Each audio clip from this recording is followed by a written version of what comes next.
റാണിമോക്ക് എന്ത് പറ്റി? പനിയാ? ഞാൻ ഡാഡിയോട് പറഞ്ഞു മരുന്ന് വാങ്ങിച്ചു തരാം. ബാ.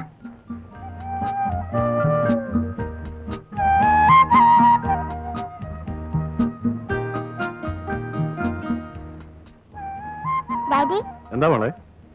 ഇതെന്റെ കൂട്ടുകാരിയാ, റാണിമോൾ. പനിയാ, കുറച്ച് മരുന്ന് കൊടുക്ക് ഡാഡി. പിന്നെ കുത്തിയേക്കണ്ട, പാവാ, കരയും. ശരി.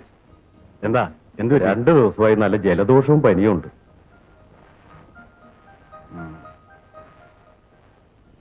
ആ മോളൊന്ന് വാ തുറന്നേ. ആ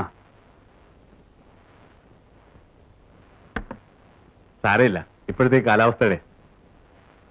എക്സ്ക്യൂസ് മീ ഡാഡി, റാണിമോളുടെ മരുന്നിന്റെ പൈസ വാങ്ങിക്കണ്ട. അതെന്താ? ഇന്നാല് എനിക്കൊരു ചുമന്ന പെൻസിൽ തന്നതാ. വേണ്ട, മോള് പോയി ലീലാമ്മോട് പറ റാണിമോളുടെ മരുന്നിന് പൈസ വാങ്ങിക്കണ്ടെന്ന് ഡാഡി പറഞ്ഞെന്ന്. Thank you daddy.